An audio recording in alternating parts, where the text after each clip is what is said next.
Amigos,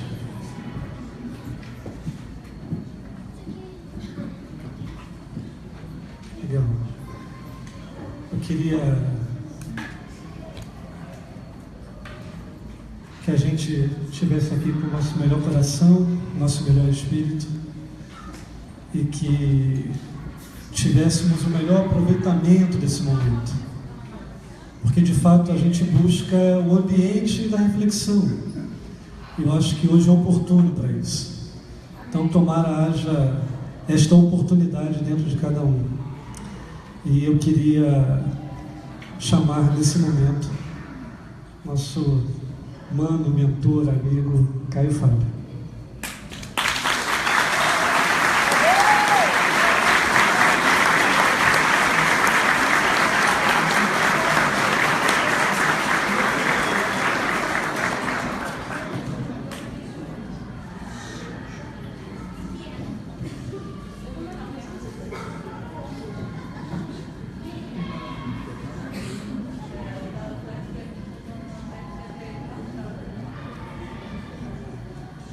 Boa noite, meus queridos amigos.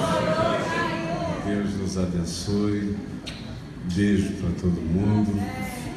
E muito obrigado pelo carinho da acolhida tão meiga. Eu desejo de todo o meu coração que todos sejam profundamente abençoados. E essa é uma ocasião rara, porque, como todo mundo aqui sabe, eu passei a vida viajando e fazendo encontros e eventos o dia inteiro, às vezes 9 vezes por dia, 13 vezes por dia, durante décadas. Mas nos últimos 13 anos eu decidi que o mensageiro já viajou demais e a gente tem hoje condições de fazer a mensagem ir sem que o mensageiro precise ir tão longe ou sequer sair de casa. E é isso que eu estou aproveitando da melhor maneira que eu posso, fazendo da minha casa a extensão de tudo que eu faço e divulgo, e vai para milhões de pessoas, graças a Deus.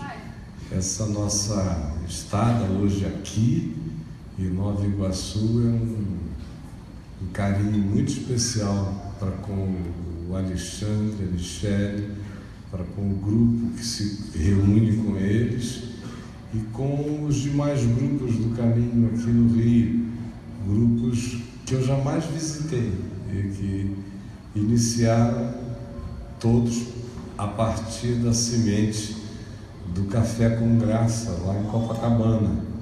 E aí o Alexandre, o Luiz, vários outros jamais deixaram aquela chama apagar, ao contrário, a ampliaram, a divulgaram, a expandiram, reuniram-se com vocês e em muitos outros grupos, de modo que, para mim, é uma grande alegria que isso tenha acontecido aqui, pelo país afora e em outros lugares.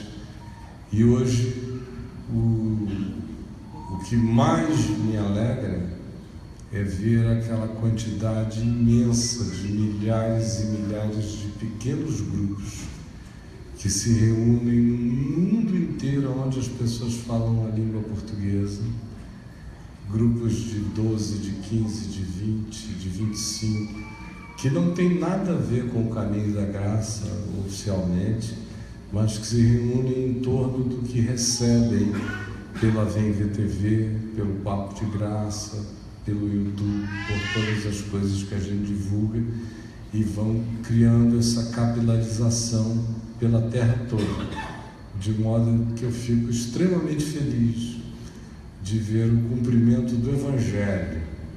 Não é preciso fazer nenhuma torre, construir nenhum lugar magnífico, gastar dinheiro com tijolo, com pedras, com mármores.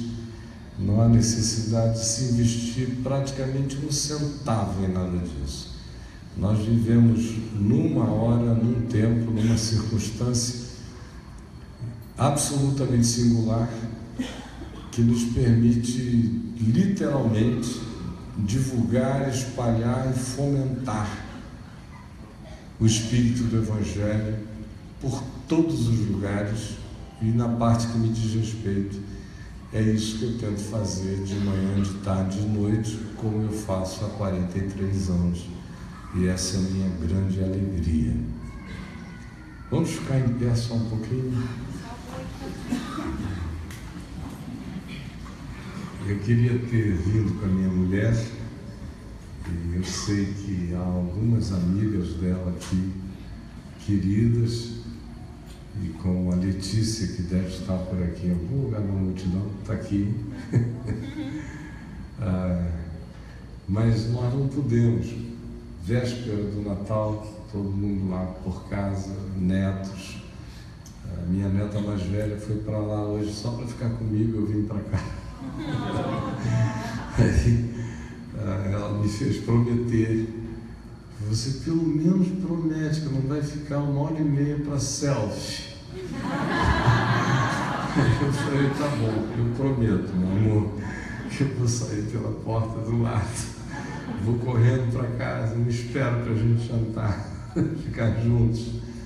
E ela já vai fazer 18 anos, uma mocinha, minha amiguinha querida, então Ainda há pouco a Adriana me telefonou dizendo: eu estou saindo para fazer um lanche com ela para esperar você chegar. Então tá. E tem também neto agora de 7 meses, de modo que de 18 a 7 meses de idade, tudo cheio, e é tão gostoso, e os filhos já deixaram de ser quase filhos, né? Vão virando seus colegas de 40 anos, 41 anos.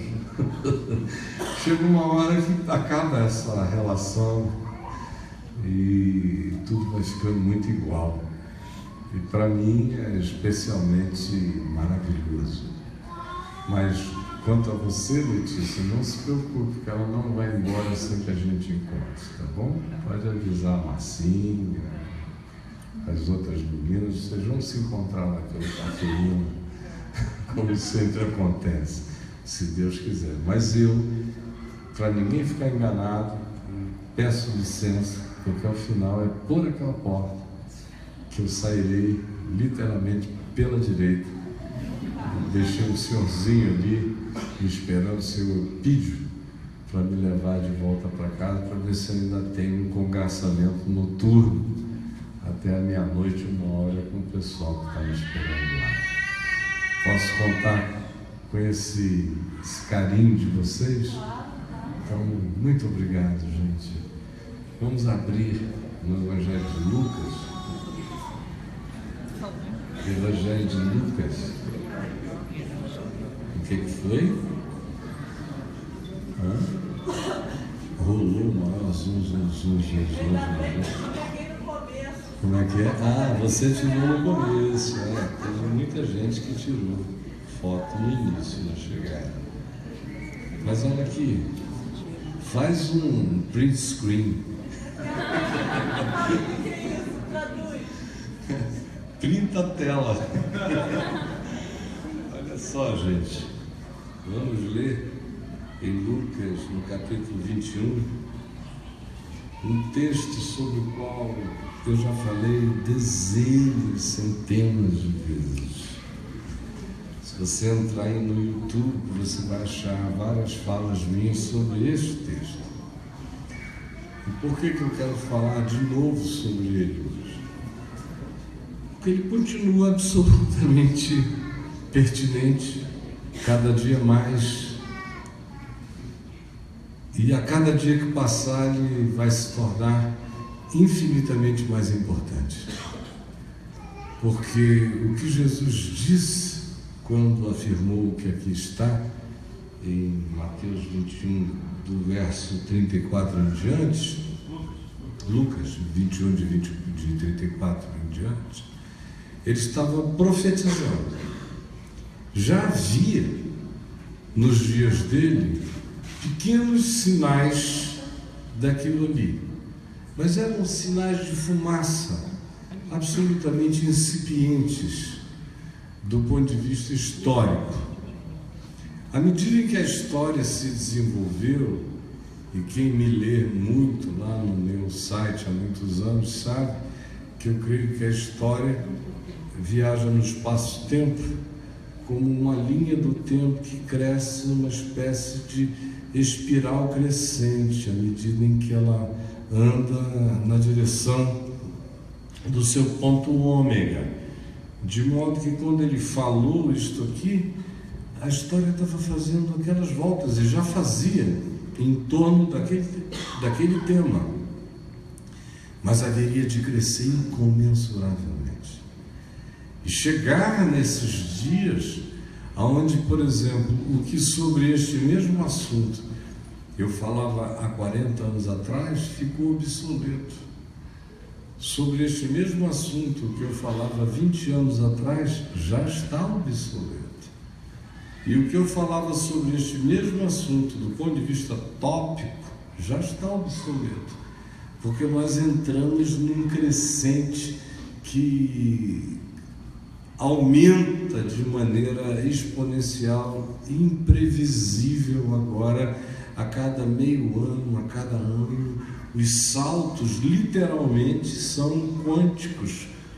porque nós já estamos vivendo numa era quântica, com computadores quânticos, com informação quântica. A tecnologia vai ser cada vez mais quântica, o mundo mudou completamente, mesmo aqueles que não sabem que mudaram sem saber, do grande universo newtoniano fixo para esse movimento de informação de impermanência no ambiente subatômico que carrega informações, que cria enlaces impensáveis e produz inteligência, rapidez e uma quantidade enorme de acelerações para as quais, humanamente falando, não há mais retorno. É só daqui para diante que a gente vai andar. Olha só o que diz Jesus, falando de qualquer tempo e também especialmente do nosso, quando disse: acautelai-vos por vós mesmos, para que nunca vos suceda que os vossos corações fiquem sobrecarregados com as consequências da orgia, da embriaguez e das preocupações deste mundo, e para que aquele dia não venha sobre vós repentinamente como um laço, pois há de sobrevir a todos os que vivem sobre a face de toda a terra. Vigiai, pois, a todo tempo, orando, para que possais escapar de todas estas coisas que têm de suceder e estar em pé na presença do Filho do Homem. Uma das coisas que me chama a atenção, e eu vou fazer vocês sentarem já, não fiquem preocupados não, uma das coisas que me chamam a atenção é a ênfase no todo. Acautelai-vos por vós mesmos, é uma consciência que tem que tomar conta de você, é algo que ou é seu ou não vem de fora para dentro para te ajudar. Ou você desenvolve isso, ou você perdeu. Acautelai-vos por vós mesmos, para que nunca é um todo negativo, mas é um absoluto. Nunca, jamais vos suceda que os vossos corações fiquem sobrecarregados, lotados, overloaded, com as consequências, com os efeitos, com as derivações, com os aplicativos da orgia, da embriaguez, das preocupações do surto materialista angustioso, panicado, da sobrevivência ou da ganância desse mundo, para que aquele dia que virá sobre todos não venha sobre vós repentinamente como um laço, pois há de sobrevir a todos, inclui você, os que vivem sobre a face de toda a Terra. É global o fenômeno, é planetário. Vigiai, pois, a todo tempo, orando para que possais escapar de todas estas coisas que têm de suceder, e assim estar em pé na presença do Filho do Homem, a fim de viver. Podem sentar. E eu peço a Ti, Jesus, que estás vivo, em nome de quem eu estou aqui, em Teu nome também todos aqui vieram, é em Teu nome que eu falo, é como Teu embaixador que eu estou aqui, para anunciar a palavra da reconciliação e da vida.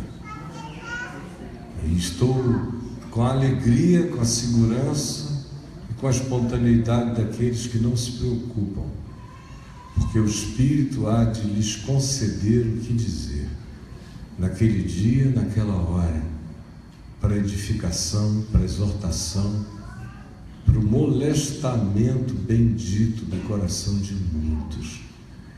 E é o que eu te peço que aconteça agora. Eu creio que é assim. É tudo teu, em teu nome, Jesus. Amém. Eu olho em volta e não consigo não ver esse texto se desenhando com uma clareza completamente irretocável diante de nós. Eu mesmo creio que não haveria a possibilidade de ninguém fazer uma previsão da sequência histórica, da evolução histórica, do processo histórico, conforme Jesus fez, chegando a essa dimensão de culminância, que ainda não é a culminação final de todas as coisas, porque nós não chegamos ainda a esse ponto, mas já é algo que, em relação ao tempo no qual Jesus disse, significa uma espécie de culminância histórica. O que Jesus está dizendo? Jesus estava dizendo que, assim como nos dias dele, já havia uma quantidade imensa de pessoas que tentavam viver a melhor vida que pudessem, da maneira mais ordeira possível, mais serena, mais calma, mais humana, mais generosa, que fugiam de tudo quanto pudesse significar distorção do ser, derrocada do caráter, diluição dos princípios pessoais do indivíduo, pessoas que se afastavam do que sempre existiu no mundo, na terra, na civilização humana, como sedução devastadora. E que essas pessoas, diz ele, deveriam tomar cuidado não apenas com a prática dessas coisas sobre as quais ele adverte, a saber, as orgias, a embriaguez e o materialismo absoluto, as preocupações deste mundo. Já naqueles dias ele disse, não apenas fiquem preocupados com a coisa em si, mas mesmo vocês que não estão envolvidos com a coisa em si, tomem cuidado com as consequências delas. Tomem cuidado com o que vibra. Tomem cuidado com os waves invisíveis. Tomem cuidado com a vibe dessa coisa que há de pervadir e contagia. É penetrante, é invasivo, é sutil. Alguém pode até dizer, graças a Deus eu não faço essas coisas, mas não é porque o indivíduo não as faça que ele não seja eventualmente atingido pelas consequências do fato de que aquilo é feito. E tanto mais quanto aquilo seja feito, seja praticado, não por um, não por dois, mas crescentemente por uma sociedade inteira. E no aviso profético de Jesus, ele deixou claro que não seria apenas uma coisa tribal, ou nacional, ou regional, ou hemisférica. Ele disse, virá sobre todos os que habitam sobre a face da terra, atingirá a todos, em todos os lugares. Poucos textos saídos diretamente da boca de Jesus carregam essa ideia de planetariedade, de civilização e de globalização tão poderosamente forte e negativa quanto este texto aqui. Você tem aqueles que dizem que ele vem com as nuvens dos céus e todo olho verá, e a glória do Filho do Homem e tudo mais, mas é um momento final. Esse aqui não. Neste, a sociedade está acontecendo, a vida tem todos os seus aspectos de rotina, só que existe um processo metástico em curso.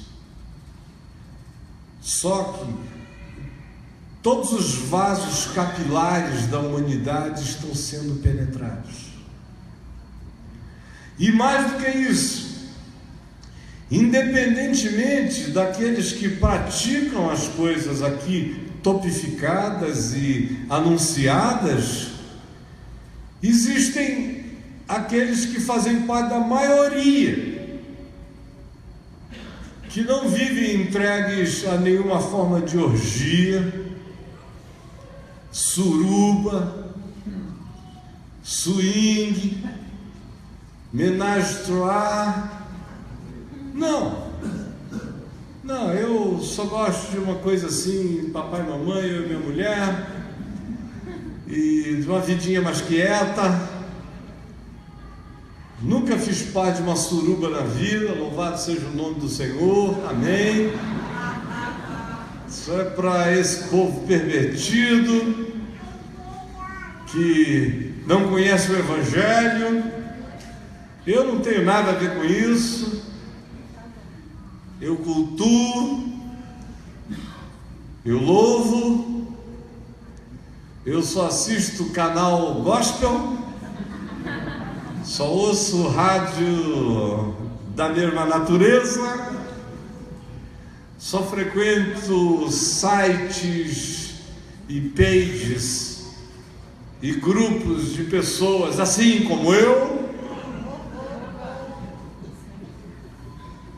E então, graças a Deus, eu estou fora disso. Isso é muito canalha, né? O cara que falou uma idiotice dessa.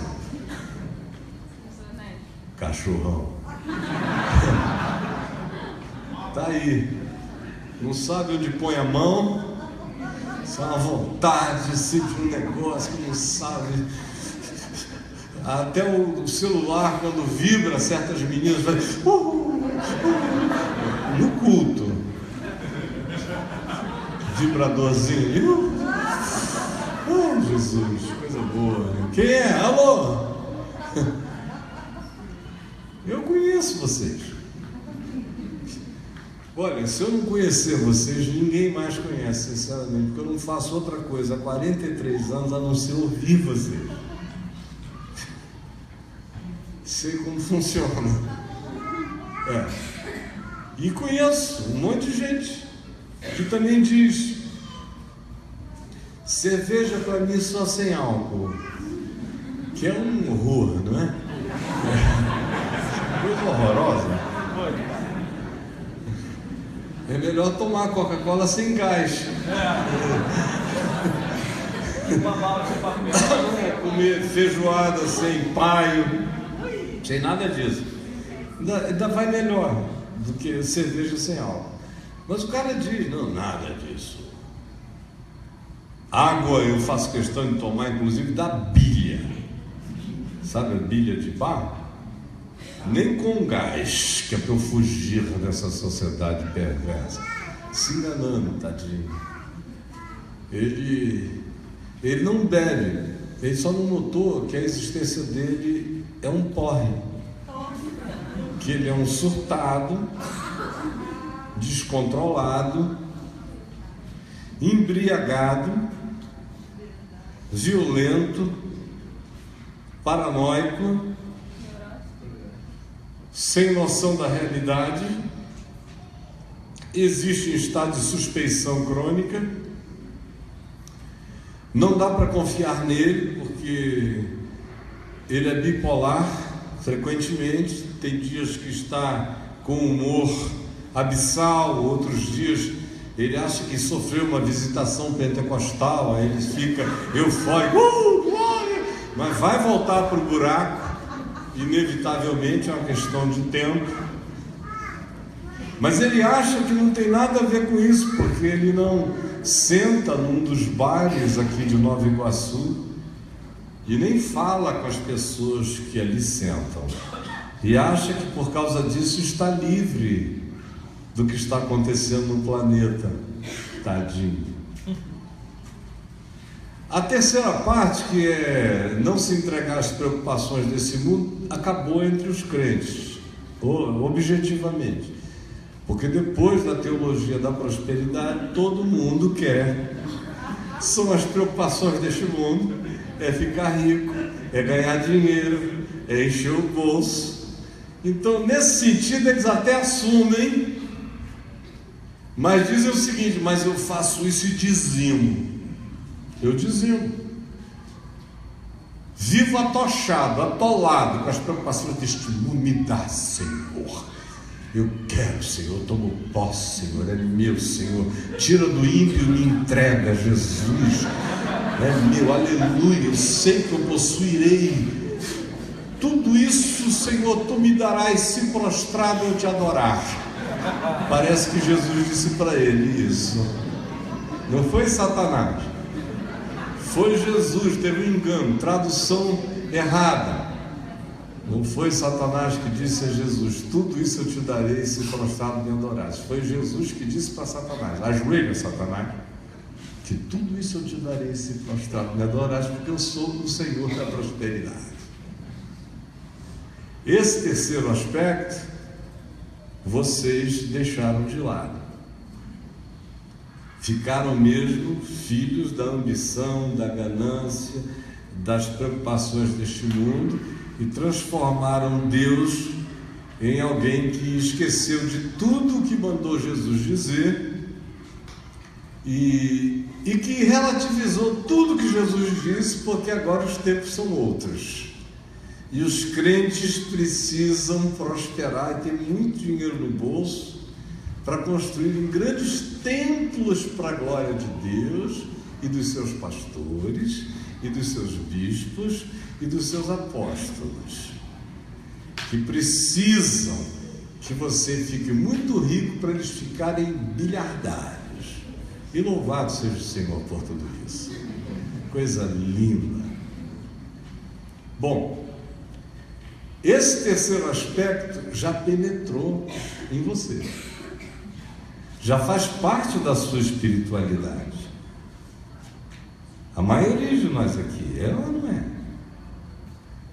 Você não ainda, mas a maioria, meus queridos, está nessa. Tem os que confessam e tem os que não confessam, mas está todo mundo nessa. Eu sei. Jesus, no entanto, não disse que o problema era apenas fazer. Claro que o problema começa no fazer. Acautelai-vos por vós mesmos, para que nunca vos suceda que os vossos corações fiquem sobrecarregados. Olha a palavra, sobrecarga, overloading, lotado, impregnado, com as consequências. Ou seja, você não precisa fazer. Outros fazem, milhões fazem, quase todo mundo faz. Você ainda não, ou diz que não, ou pensa que não, mas as consequências me atingem. Eu sou atingido por elas todos os dias. E eu nunca participei de uma suruba na minha vida. Tem alguém dizendo, ô glória aí? Nunca. E olha aqui, antes de eu me converter, eu só tinha 2 mandamentos, e um deles não era esse. Mas eu nunca, minha cabeça achava que tinha uma coisa alienígena demais em você botar um homem com 6 mulheres, ou 3 homens com 9 mulheres, ou seja lá o que for, que o bom era ir de um por um. Entra outro, entra outro. Eu, na minha perdição, era assim que agia. Mas enquanto eu nunca tenha feito nada disso, eu conheço as consequências da orgia. E não conheci quando eu era jovenzinho, eu conheço hoje, ficando velho. Me atinge hoje. Por que não me atingiria se está em todo lugar? Eu respiro isso. Você muda uma página de alguma coisa, ou vê um post que te mandaram, você está arriscado a de repente penetrar na maior suruba digital que está ali na tua frente, te foi enviado, ou você tocou no link errado, entrou, não precisa nem estar buscando, está na cabeça não só de um velho, ou ficando idoso como eu. E as crianças? Eu tenho neto de 10 anos. Você acha que ele nunca viu uma suruba na vida dele? Claro que já. Só tocar aqui. Ou cai lá. Os amiguinhos da escola.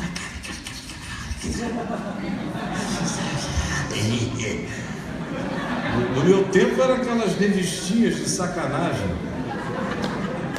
muito mal desenhadas. O nome de todas as meninas era Marcinha ou Cristina. Os homens eram Ricardo, Robertinho. Os mais velhos lembram como é que era. Mas parecia ainda um texto devocional, perto do que acontece agora, e para todo lado. Dava até para ver e se quebrantar. Agora não, o sujeito não sabe se vira serial killer ou tarado apenas, porque é demais. E as consequências vão penetrando em todos os lugares. As crises. Você cria seu filho, sua filha, orienta tudo, quando eles chegam aos 15 anos de idade, aí te procura, puxa vida, pai. Isso com quem tem liberdade. Quando não tem, não é contigo que eles vão falar. Mas quando existe alguma liberdade, eu tenho pinto, mas e daí? Se tudo que eu sinto no meu coração é amor pelo Fernandinho, não pela Fernandinha, o que é isso?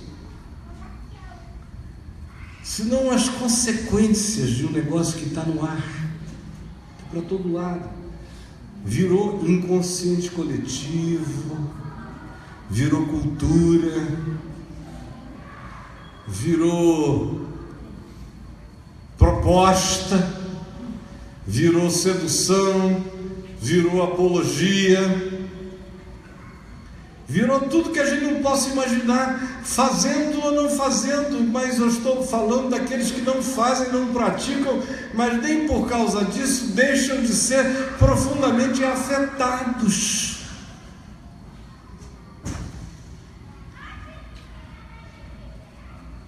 Observe a quantidade de conflito de natureza sexual que você tem. Vamos ser honestos.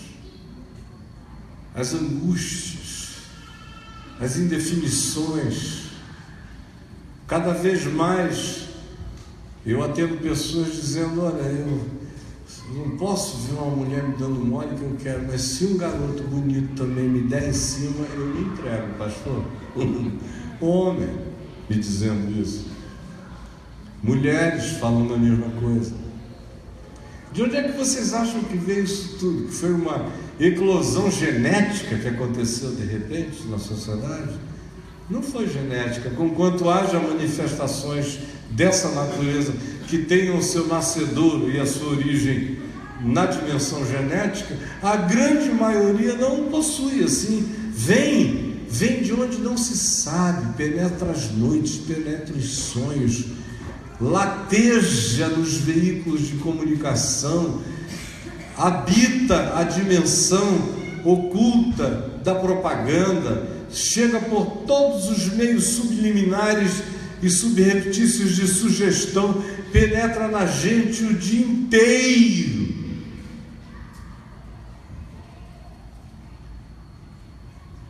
Aí a gente não entende por que uma pessoa que vinha andando num caminho tão bom, de repente surta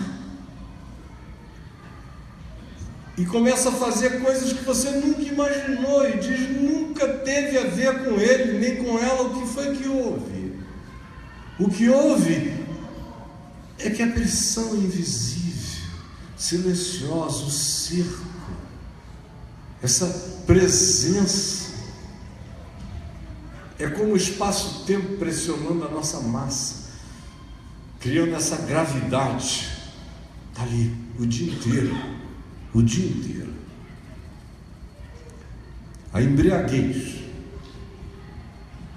É claro que nós estamos vivendo uma sociedade que bebe cada vez mais, bebe, mas quando Jesus fala de embriaguez aqui, ele não está falando de álcool apenas, ele está falando de tudo que altera a consciência. Embriaguez é uma palavra que, mais do que definir alcoolismo, define a perda da consciência, a alteração da consciência. O estado de embriaguez definido pelos profetas do Velho Testamento, frequentemente eles dizem embriaguez não de vinho nem de bebida forte, mas de um espírito de surto, de loucura. E Jesus disse que esse espírito, essa embriaguez, haveria de tomar conta dos 7 bilhões de habitantes do planeta por toda a Terra. Poucas coisas são mais sutis e mais fáceis de serem atingidas do que essa linha finíssima que separa a lucidez da insanidade em mim. Um toque para lá, um toque para cá, pode me tirar completamente do eixo e me surtar, e eu continuo a ser funcional. Um bom advogado, mas surtado. Um bom engenheiro químico, mas surtado. Um bom professor de física, mas surtado. Um bom contador, mas surtado. E o surto não tem que ser medido pela sua funcionalidade. Esse surto é medido pelo seu descontrole emocional, afetivo, pela perda de raiz nos seus vínculos, a incapacidade de amar, o descolamento, o distanciamento de pai, de mãe, de filhos. Você vê, por exemplo, o indivíduo que até aos 8 anos de idade, enquanto esteve casado, beijava o filho, lambia a baba da criança, olha que coisa linda, aí um dia briga com a mãe dele, se separam, nunca mais na vida volta para ver a criança. O que é isso? De onde vem essa loucura? De onde vem essa dessensibilização? Que embriaguez é essa? Que você morde o cara e ele não sente mais nada.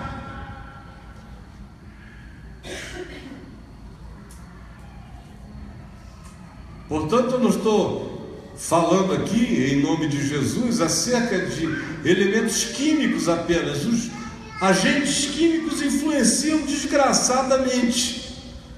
Mas não é só isso. Eu conheço um monte de gente que não se embriaga de nenhuma natureza, mas vive num estado de porre emocional. Toda a interpretação do indivíduo é distorcida, todo olhar é doente, todo sentir dele é anômalo, ou toda a incapacidade de se solidarizar decorre desse anestesiamento que tomou conta da pessoa. Aí a gente fica querendo saber por que um cara pega um caminhão no centro de Berlim e atropela um monte de gente.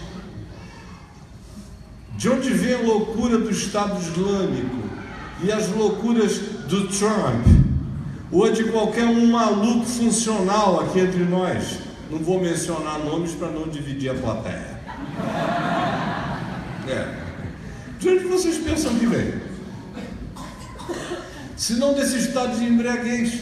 Eu fico ouvindo coisas impensáveis todo dia. Gente que chega para mim, nós estamos precisando de um golpe militar. Meu Jesus, está todo mundo de porre. Tem que botar esses caras sentados num parlamento do Conde Drácula, sentar o bicho assim, flop, para sair pela boca, para ele pedir o governo militar de novo. Pede, meu filho, pede um pau de arara que eu vou te dar, seu idiota. Palhaço.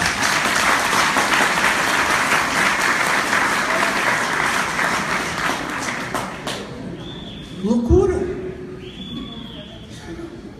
Quem elege o Trump? Tação?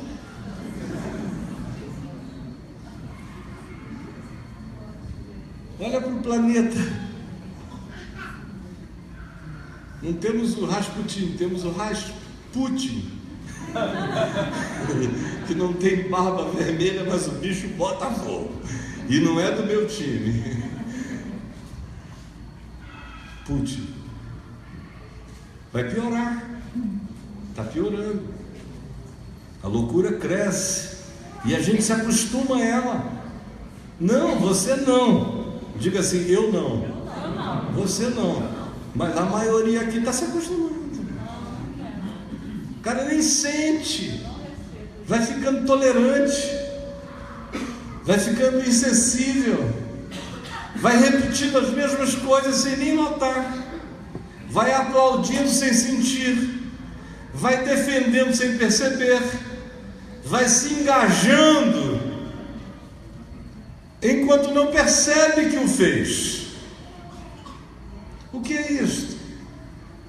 Que já aconteceu com você. Por exemplo, eu vejo gente aos milhões advogando em nome de Jesus na internet coisas sobre as quais o Evangelho se manifesta dizendo: quem defende essas coisas não conhece a Deus.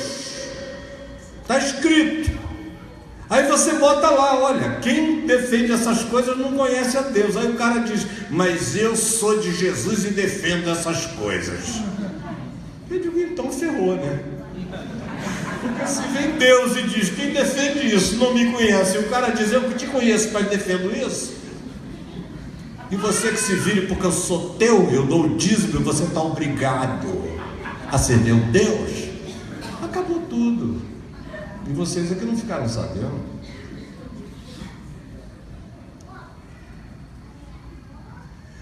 O cara faz uma barbaridade em nome de Jesus, você vai lá e diz o que o Evangelho diz e leva pedrada de todos os lados. Aconteceu já ou não aconteceu? Vocês estão esperando que fique pior do que?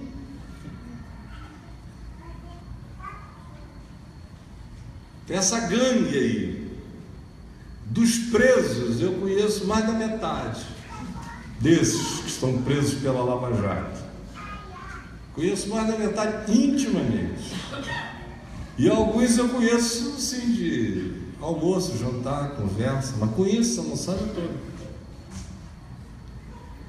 E fico vendo pessoas, por exemplo, em Brasília, dizendo um absurdo que estão fazendo. Isso não podia ser assim. Meu amigo fulano de tal na cadeia. Está errado, é um homem tão bom. Aí como é? Eu fico só ouvindo aquilo tudo. Eu sei mais histórias dos caras do que eles sonham, porque eu também ouço muita história em confissão, né? Então tem umas que eu conto porque eles tornaram públicas, e tem outras que eu não conto porque nunca tornaram públicas. Mas no fim o culpado é quem descobre o erro.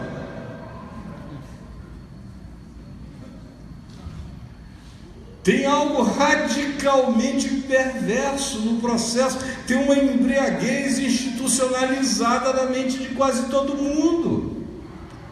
Olha o Gilmar Mendes, está de porre. O Gilmar Mendes Ele disse outro dia que não sabe que água que o povo anda bebendo lá no STF. Eu digo, olha, eu conheço muita gente aí que bebe água, mas o senhor eu não sei o que bebe não.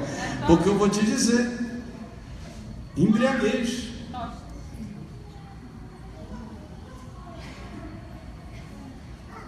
E as consequências. A minha pergunta é a seguinte: você já tentou olhar para dentro de você e ver o que a orgia produziu em você?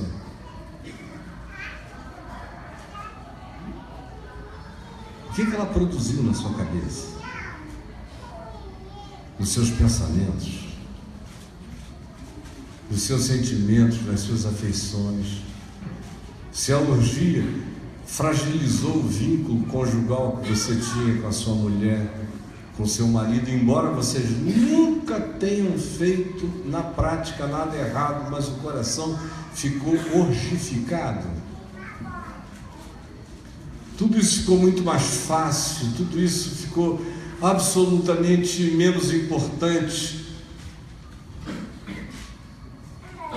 A multidão dos acontecimentos é tão grande e a força desses movimentos tão intensa, quando você viu, sem mesmo perceber, você tinha entrado num estado de relativização de tudo isso em você. Porque há de vir sobre todos os habitantes da terra, todos. Ninguém vai ficar de fora.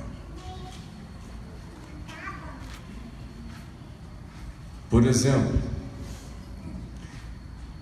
essa mistura de Deus com o momento presente, tanto da igreja quanto da sociedade.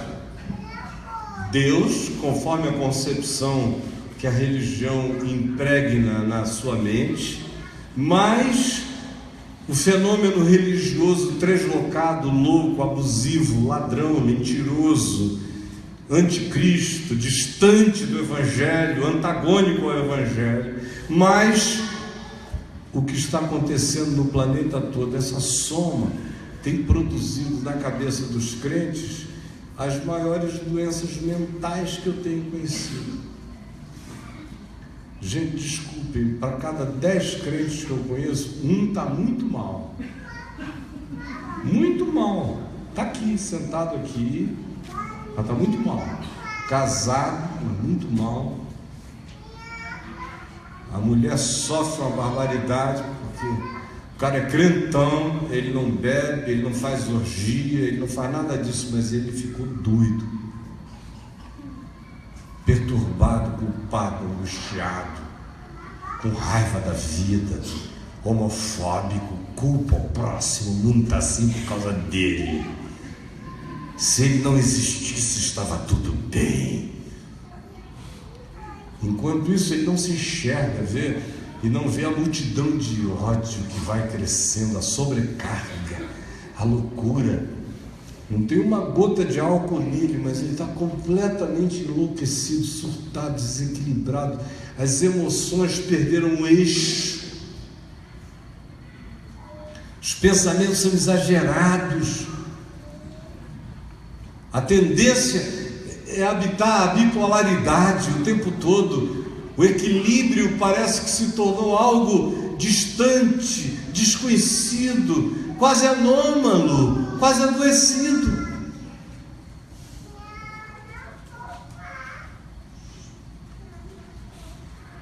Agora, o que Jesus disse foi isso, e eu vim aqui dizer: tome cuidado, acautele-se por você mesmo. Ao invés de ficar pensando nos outros, olhe para você, porque o perigo não está em que isto venha a acontecer em alguém, o perigo está em que isso já tenha acontecido em você. Por isso, acautele-se por você mesmo, se enxergue, vigie por você mesmo, olhe para isso em você mesmo, seja vigilante em relação a isso, no seu coração, porque é você a pessoa que mais pode ser atingida por isto, fazendo ou não fazendo. As consequências, todavia, o efeito invisível, a vibração cósmica é inevitável. Tome cuidado para que nunca vos suceda que os vossos corações fiquem sobrecarregados com as consequências dessas coisas. Quando a gente fica lotado disso, e você perde todo o olhar do Evangelho, toda a pureza, toda a simplicidade, todo o carinho natural, sua mente fica tomada, seu coração sobrecarregado, suas emoções distorcidas, sua alma corroída, seu bom senso afastado, seu pensamento tendente à loucura, à maluquice, ao culto ao momento, a um prazerzinho, a alguma coisa que você acha que é inconsequente, mas que vai alterando a sua existência, que somada a toda a pressão invisível à sua volta, produz um volume muito maior do que a coisa praticada em si. Você praticou algo, mas avolumou em si uma sobrecarga que é maior do que a coisa praticada, porque tem a ver com o volume da absorção total do que existe à nossa volta.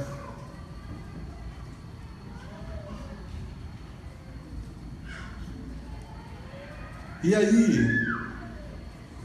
aí não fica bom casar assim, né? Eu nunca pensei que eu ia fazer isso na vida. Eu sempre fui uma pessoa que fiz tudo para casar todo mundo e ver todo mundo tendo filho, porque eu amo ser pai. Não tem nada que me dê mais alegria na terra do que ser pai e do que ser avô, família. Mas hoje é rara a semana que eu não vejo uma menina bonita, um garoto legal, totalmente sobrecarregados pelas consequências da orgia, da embriaguez e das preocupações deste mundo, dizendo que querem casar. Eu digo, por favor, não faça isso não. Namora, dá uns beijos, dá qualquer negócio, mas não casa e me faz uma promessa. Se você quiser, eu te caso com uma promessa de que vocês não vão prometer não ter filhos. É horrível dizer isso, né? Mas eu estou repetindo Paulo em 1 Coríntios, no capítulo 7. Está escrito aí na tua Bíblia, não sou eu que estou inventando nada disso. Paulo dizendo, dadas as circunstâncias, ele estava falando isso, entre o império de Cláudio Calígula e Nero, no meio daquela coisa horrível da Roma das orgias, da embriaguez e do consumismo. Ele estava dizendo, e das perseguições, em relação e considerando os dias difíceis em que nós estamos vivendo, eu recomendo a que quem não casou não case, quem está bem sozinho fique, quem não tem filhos não estraga, porque são horas e tempos difíceis. Foi o que Jesus disse às mulheres de Jerusalém. Vocês lembram quando ele ia levando a cruz? E as mulheres batiam no peito e choravam. Ele é bom, ele curou o povo, e choravam por ele. E o que ele disse? Filhas de Jerusalém, não choreis por mim, choreis antes por vós mesmas e pelos vossos filhos, porque se em lenho verde eles fazem isso, que será em lenho seco?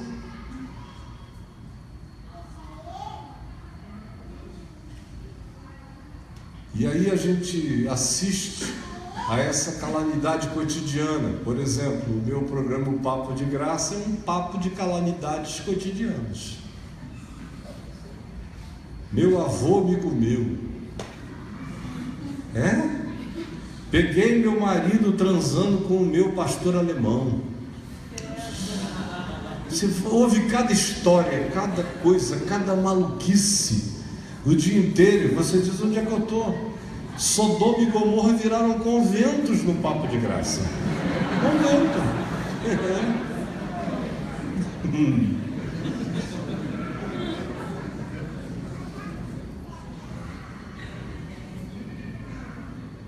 Meu pastor tem a mim e mais 6 moças que ele vende para fazerem programa para ele. Ainda recebe o dízimo também. Isso aqui é um cafetão dos últimos dias. Cafetão escatológico.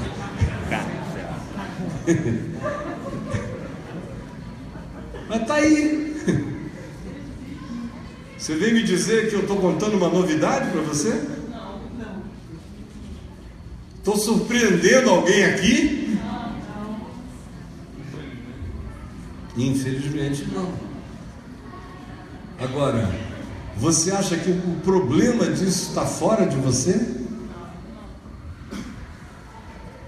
É tão fácil eleger o problema fora da gente. Fácil. Vamos eliminar os gays. Solução do Partido Social Cristão. Uma solução feliciana. Vamos eliminar os gays. Se o país está assim por causa disso, vai nessa, meu mano. O país está assim por tua causa. Está assim por causa dessa igreja podre, que é tão podre quanto o Congresso que nós denunciamos. Está assim porque nós já somos corrompidos e não notamos. Porque por nós mesmos, como Jesus disse, não avaliamos a nossa sobrecarga. E a sobrecarga que está sobre nós, não importando a idade, já é enorme.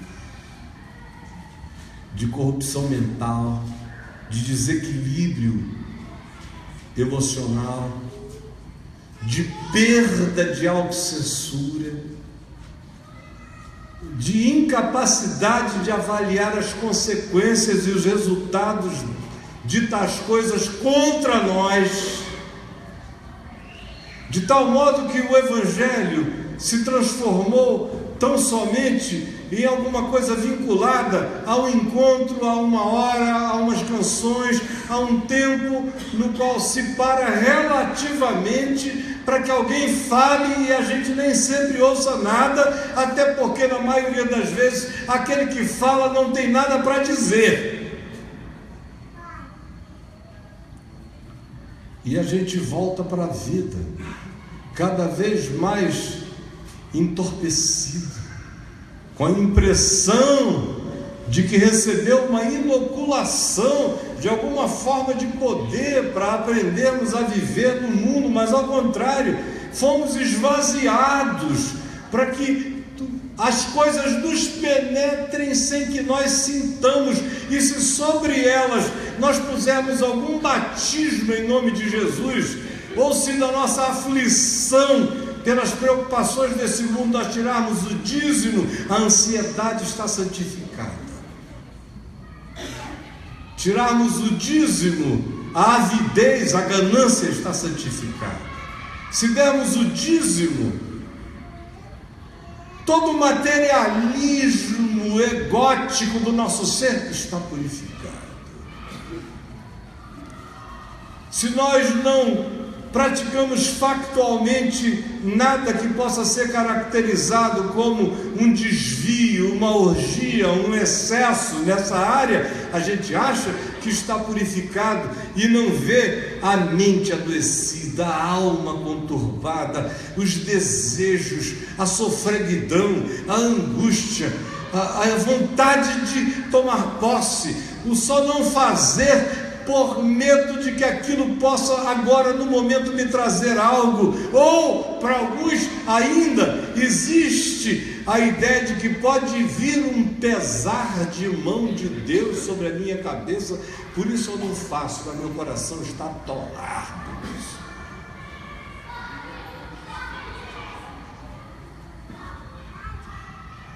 E todo mundo sabe que o que eu estou dizendo é verdade.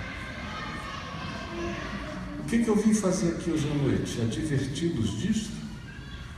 Em primeiro lugar, eu quero dizer que se você não tomar cuidado, se você não fizer isso por você mesmo, não olhar para você mesmo, e se você não pastorear a si mesmo e não cuidar de si próprio, você vai rodar, não tem apelação. Segunda coisa que Jesus diz aqui: não espere atingir o estado de sobrecarga. Vá limpando todo dia. Vá limpando, vá olhando, vai dizendo: meu Deus, quanta maldade já entrou em mim, quanto sentimento estranho, quanta cobiça, quanta lascívia, quanta avidez, quanta loucura.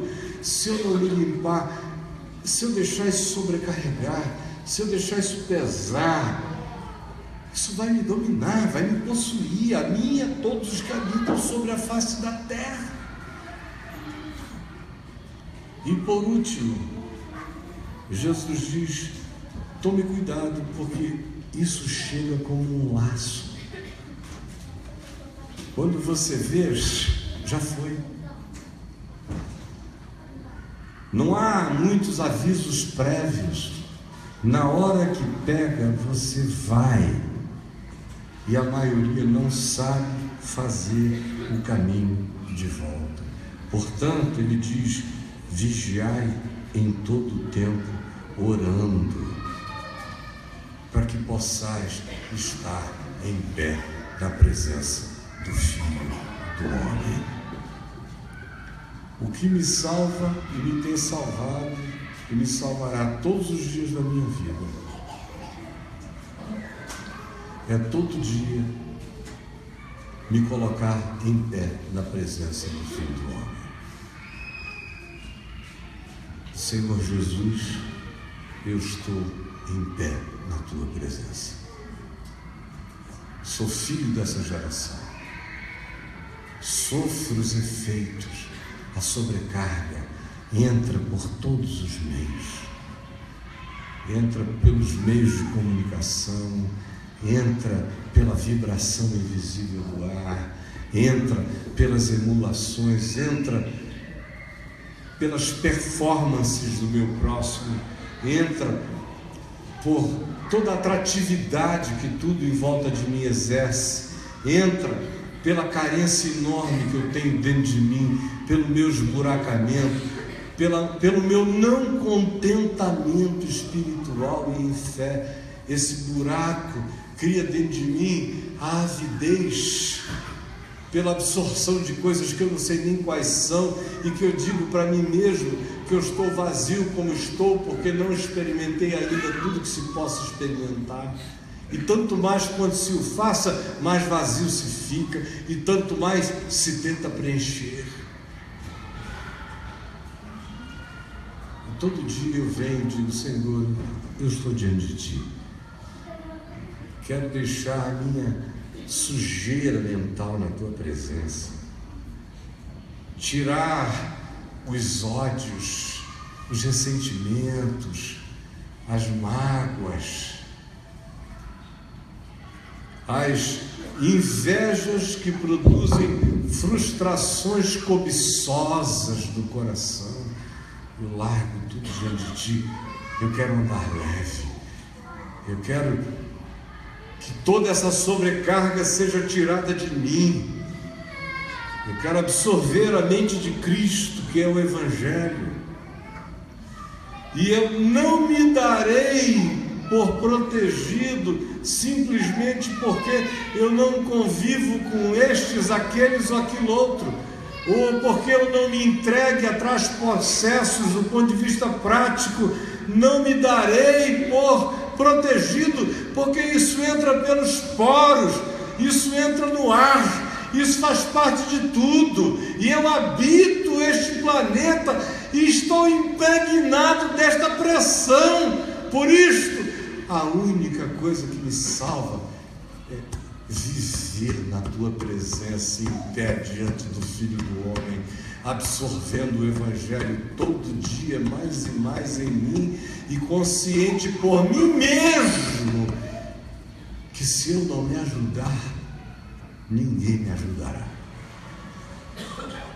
Não adianta você dizer: eu frequento um lugar, eu tenho um pastor, eu tenho um mentor, eu tenho um conselheiro. Se você não tomar conta de você mesmo, ninguém vai te ajudar.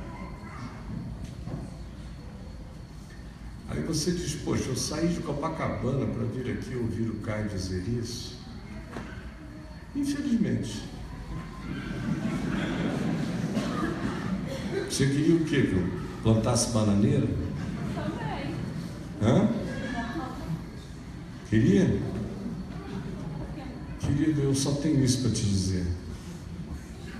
Se te serviu, aproveite. Se não te serviu, é porque você está ferrado. Você queria o quê? Que eu dissesse aqui um monte de amém ou não amém? Botasse vocês em pé, pulando para lá e para cá? Não. Eu estou aqui para tentar ajudar você, por você mesmo, a não ficar sobrecarregado da orgia, da embriaguez e das preocupações deste mundo, porque esse dia inevitavelmente já chegou. Vai te alcançar, já me alcançou, e eu cuido do meu coração todos os dias para que o laço não me pegue de vez. Essa é a mensagem da última hora para quem quer andar no Evangelho, perseverar até o fim e ser salvo na sua perseverança. O resto é brincadeira de religião para a qual eu não tenho a menor vocação. Isto dito, Deus nos abençoe.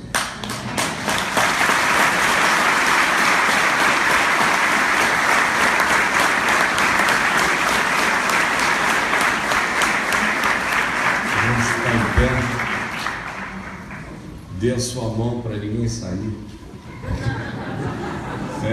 Só eu vou sair antes aqui. Desculpem. Vou pedir ao pessoal da música aqui, isso é uma velha estratégia. Isso é uma malícia confessada. Pode fechar o corredor, espremer todo mundo aqui. Depois eu vou cantar, podem subir, já afinar tudo. Isso. E deixa eu dizer só mais uma palavrinha a vocês.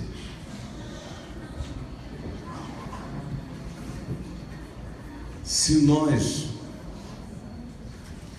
não entendermos que é esse tipo de exortação no Evangelho aquilo do que nós estamos precisando, nós vamos todos nos perder de novo no meio dessa geração. Você está pensando que é ali num culto ali onde o cara fica gritando: porque agora o Espírito vai descer, tá sentindo? Sente, irmão. Não.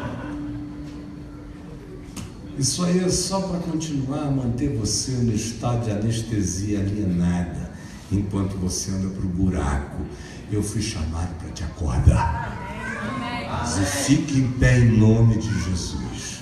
Cuide disso por você mesmo. Você tem que ser o capitão da sua vida, obedecendo o Evangelho. Não seja bobo, porque ninguém vai salvar você na sua idiotice. Ajude-se em nome de Jesus. Você tem tudo. O Evangelho na sua mão. No que me diz respeito, eu fico até com vergonha alheia, porque só naquele meu YouTube lá tem 11 mil vídeos do Evangelho, para quem quiser, quem me dera.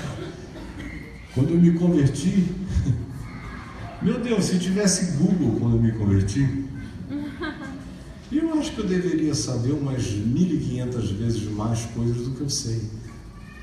tinha nada não, você tinha que ir naquela livraria comprar uns trambolhos, dicionário bíblico dessa grossura e ler tudinho. Ler a Bíblia não sei quantas vezes todo ano. O Novo Testamento eu decorei. E quem quer me ajudar? Sou eu. Então eu sei de cor.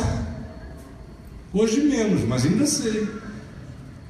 Teve tempo que eu fechava os olhos e recitava Efésios, Colossenses, Romanos, tudinho. Mateus. Um por um. Até hoje eu ainda sei tudo aqui dentro, está tudo aqui dentro. É só o que me salva a vida inteira. Já passei por muitos vales de sombra da morte. Se não fosse o Evangelho plantado aqui dentro de mim, eu já teria sucumbido há muito tempo. O que eu recebi do Senhor, isso eu também vos entreguei. E vou continuar entregando até o fim da minha vida as coisas que eu sei que são as que nos salvam, nos preservam e nos levarão e nos colocarão em pé na presença do Filho do Homem. Senhor Jesus, aqui está esse povinho lindo teu, essa gente que se deixa atrair ainda pelo teu nome, pela tua palavra, pelo Evangelho, nesses dias onde tudo está morrendo, em que pela multiplicação da iniquidade o amor se esfria de quase todos, nesses dias apocalípticos, nesses dias de juízo, de loucura, de insanidade, de perturbação, de frenesi, de tesões incontroláveis. Pelo amor do teu nome, que essa palavra simples, falada por esse homem pequenininho, que essa palavra seja carregada pelo poder do teu Espírito e penetre, perturbe e vire do avesso e comova e constrange o coração de todos os que estão aqui e de todos os que venham a ver e ouvir o que aqui foi dito, repetido, falado, refalado, na esperança de que alguém ouça a tua voz. E por favor, salva a muitos aqui das consequências dessa sobrecarga que já está presente, dessa opressão, desse espírito de orgia, de embriaguez, de materialismo, de ansiedade, de posse, de falsas seguranças. Salva-nos disto e planta em nós o Evangelho inarrancável do teu amor.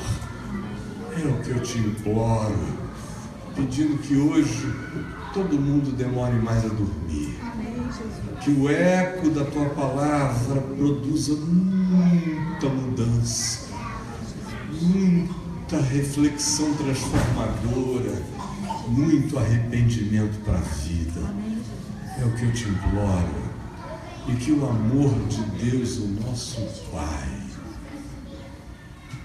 e que a graça, essa graça que me engole, essa graça que me constrange, que me comove, que me acolhe, que me salva, que me santifica, e que o poder, a alegria, o fruto do Espírito Santo sejam sobre todos nós, desde agora e para todo sempre, em nome de Jesus. Amém e amém. Beijo para vocês. Deus nos abençoe e me perdoe a saída sem selfie pela direita. Tá bom? Amém. Obrigado de coração com a graça de Deus, nós voltaremos. Estamos todos os dias na casa de vocês, não é verdade? Todos os dias. Continuem a abrir a porta da casa para a gente. Beijo, obrigado. Paz do Senhor.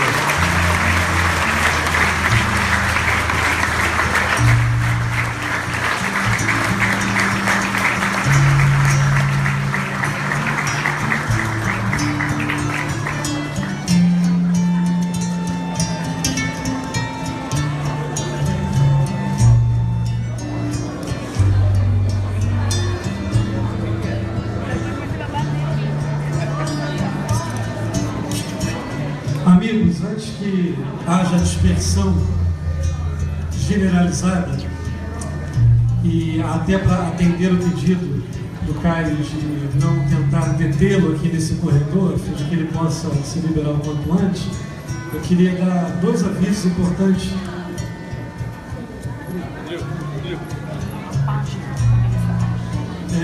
Tudo que aconteceu aqui hoje está sendo transmitido ao vivo, e o vídeo e as fotos de todos que chegaram aqui vão estar também na nossa página no Facebook, e o vídeo vai estar na nossa página no YouTube.